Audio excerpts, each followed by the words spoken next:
Jumlah pekerja migran perempuan asal Nusa Tenggara Timur terus meningkat. Sebagian besar diantaranya berstatus non-prosedural atau tak terdokumentasi. Merantau ke negeri orang, mereka berharap bisa mengubah nasib. Tapi ternyata para pekerja migran tak terdokumentasi ini harus mengalami kekerasan dan eksploitasi hingga bertahun-tahun.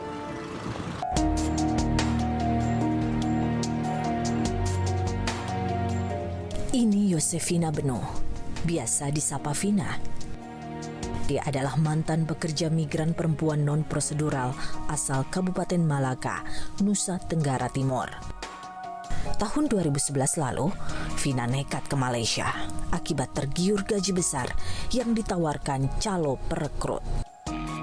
Pekerjaannya sebagai penjaga anak, ia bermimpi bisa menabung dan menyokong perekonomian keluarga. Asalnya pupus karena Vina justru mengalami eksploitasi dan kerja paksa tanpa upah.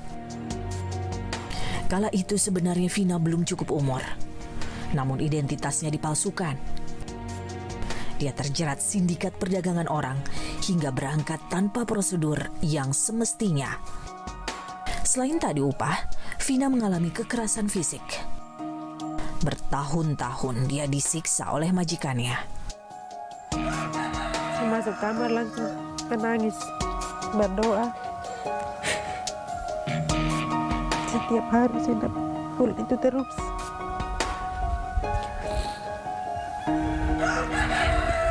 Selama 10 tahun ini saya dapat terus. Maret 2020 lalu, akhirnya Yosefina berhasil pulang ke Indonesia setelah kabur dari kediaman majikan. Sampai satu hari tetangga dengar saya menangis. Dia bilang bersabar. Saya sabar. Akhirnya dia dapat telepon di Pungkawan, suruh 2 lawyer datang ambil saya di rumah. Datang ambil saya waktu itu jam 2 siang. Majikan saya kan pas hari Jumat dia keluar jam 12 makan siang. Jadi dia keluar langsung saya juga ikut keluar lewat belakang.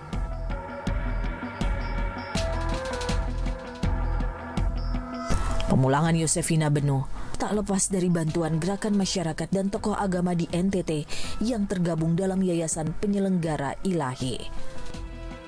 Suster Laurentina yang biasa disebut Suster Kargo adalah salah seorang yang berperan.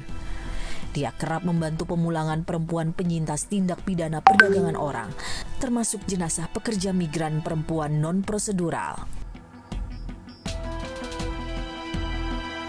Sosialisasi menjadi salah satu upaya yang dilakukan agar calon PMI, terutama pekerja migran perempuan asal NTT, paham resiko saat merantau ke negara tujuan tanpa proses legal. Bisnis perdagangan manusia ini kan sangat menguntungkan para mafia. Memang saya tidak bisa membuktikan ini tapi ada itu oknum-oknum ya. Sindikat perdagangan orang di NTT bekerja sangat masif. Tim Berkas Kompas bertemu dengan salah satunya. RJ adalah calo perekrut pekerja migran non-prosedural. Dalam menjalankan pekerjaannya, RJ memilih merekrut pekerja perempuan karena peluang dan permintaan lebih besar. Perempuan itu yang lebih banyak untuk masuk ke sana, untuk kerja di rumah tangga, dan lebih mudah cari anak-anak itu dari rumah ke rumah. Dia menyampaikan itu pekerjaan di sana, menawarkan pekerjaan dengan upahnya. Setelah itu baru kita ambil dan serahkan ke agen yang urus segalanya. Belakangan, sejumlah calon pekerja migran non-prosedural berangkat secara perorangan. Kebutuhan ekonomi di tengah pandemi memaksa mereka mencari pekerjaan dengan berkontak langsung dengan agen di Malaysia. Dia berangkat langsung, dia punya kenalan di sana. Dia berangkat lewat Kalimantan, terus dia masuk lewat jalur laut. Tapi itu tanpa lewat agen dari Indonesia. Dia langsung berhubungan langsung dengan agen yang ada di Malaysia. Praktek ilegal pemberangkatan pekerja migran berdampak pada perusahaan penyalur penempatan pekerja migran Indonesia P3MI yang tercatat resmi oleh negara. banyak proses-proses yang kami lalui secara prosedur, pendataan dan lain-lain. Tapi kalau unprocedural, dari kampung dia langsung tiket, airport, dan berangkat. Dari sisi kecepatan kita sudah kalah. Dan memang perlu ada pengetatan bagi pemerintah. Jadi khususnya bersama-sama tentunya ya.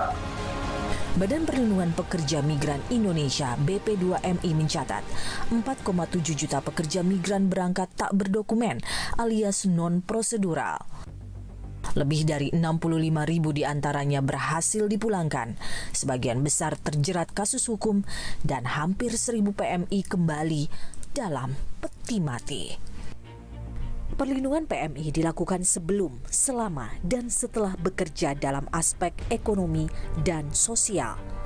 Perlindungan sebelum bekerja seperti pemberian sosialisasi dan diseminasi. Sementara perlindungan selama bekerja, salah satunya pemberian bantuan hukum.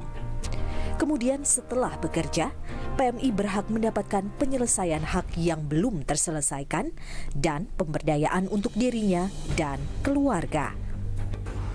Demi mencari nafkah, ada pekerja migran diantaranya perempuan yang terjebak dalam sindikat perdagangan orang. Bekerja di negara lain tanpa perlindungan dan tanpa jaminan, seolah menggadaikan nyawa. Lalu di mana negara? Pertama, bahwa kejahatan ini adalah kejahatan extraordinary yang harus dihadapi dengan cara-cara luar biasa. Kedua, tidak bisa ditangani sendiri oleh BP2MI, tapi harus melibatkan banyak pihak. Kemudian yang ketiga, pendekatan multidor. Negara kita sedang berada pada situasi darurat penempatan ilegal. Para sindikat yang jumlahnya sebenarnya segelintir orang, namun mereka menjadi kekuatan yang untouchable. Kenapa? Karena mereka dibackingi oleh oknum-oknum yang memiliki atributif kekuasaan. Para pahlawan devisa tak boleh hanya bermodal harapan dan mimpi merantau ke luar negeri. Sosialisasi dan pembekalan yang tepat bisa melindungi para pekerja migran, termasuk perempuan, dari jalur pemberangkatan yang ilegal. Nggak takut, Ma, katanya saya ingin bantu emak.